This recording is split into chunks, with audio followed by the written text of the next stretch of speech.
On va maintenant s'intéresser à ce qui s'est passé hier à Paris, dans le cœur de Paris, avec cet immeuble qui s'est effondré sur lui-même après une explosion, un bilan qui est lourd, 50 blessés, 4 dans un état extrêmement grave. Vincent Farandez, vous êtes sur place avec Charles Pousseau. Les habitants qui ont dû quitter leur logement en raison de l'explosion ont pu venir récupérer quelques effets personnels, c'est bien cela ?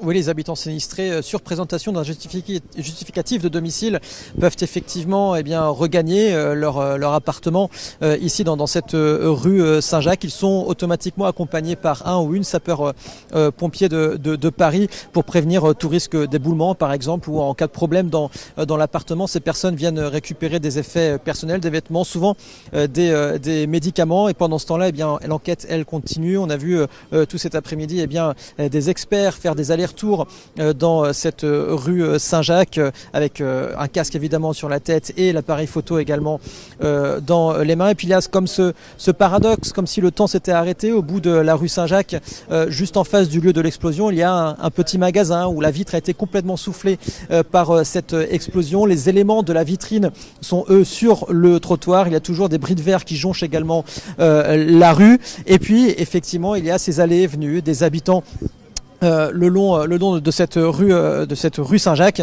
Donc voilà pour ce paradoxe, et également les pelleteuses qui continuent de travailler pour enlever les débris, ces énormes blocs de pierre qui jonchent toujours le parterre de cette rue Saint-Jacques.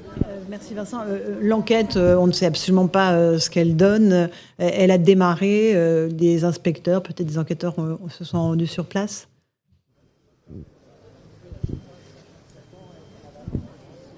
Alors, peut-être qu'il ne m'a pas entendu.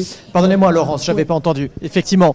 Si, je vous ai entendu, effectivement. Alors l'enquête, effectivement, elle continue. On a vu beaucoup d'experts qui sont venus tout au long de l'après-midi, qui ont fait des allers-retours. Effectivement, on a vu s'approcher des débris, qui ont pris beaucoup de photos, beaucoup de personnes qui sont venues également avec des blocs-notes, qui ont pris beaucoup de notes, qui ont rencontré les habitants sur les lieux de l'explosion, mais également des personnes qui vont dans les bâtiments aux alentours pour vérifier s'ils sont toujours ou non habitables. Il y a effectivement un bâtiment, les bâtiments les plus éloignés qui ont pu rouvrir leurs portes, notamment la maison des mines et des ponts et des chaussées. C'est un bâtiment étudiant, 400 étudiants qui ont pu regagner donc leur appartement. Pour ce qui est du reste de la rue, on ne sait pas encore quand ces bâtiments pourront rouvrir leurs portes à leurs habitants. Merci beaucoup Vincent Farandez et Charles Pousseau, Thibault de Montbrial.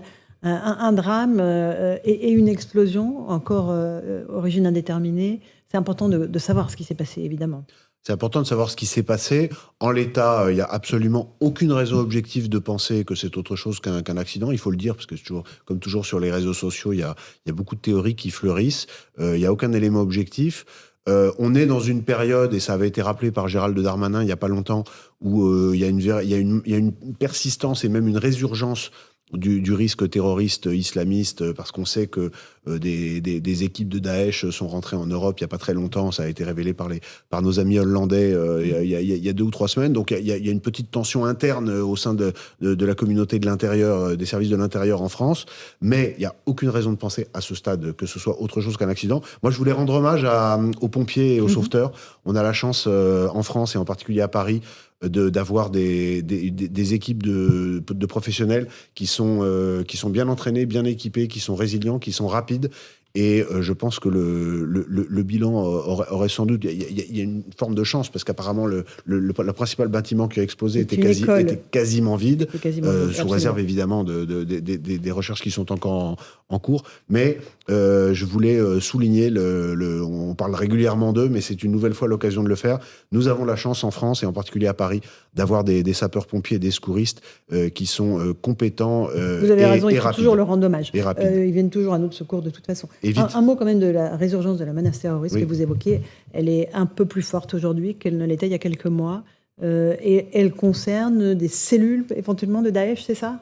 Oui, ce que le coordinateur national du renseignement hollandais a révélé fin mai, et qui était connu des spécialistes et des services de renseignement occidentaux depuis, heureusement d'ailleurs, depuis le début, depuis la fin de l'hiver, c'est que des gens de Daesh sont rentrés ou sont en train, certains sont déjà entrés, d'autres semble-t-il continuent, par la Turquie et par les pays où il y a les plus fortes communautés musulmanes proportionnelles, parmi lesquelles il y a des radicalisés, donc qui sont l'Allemagne et la Suède, pour, semble-t-il, ensuite redescendre vers l'Europe de l'Ouest.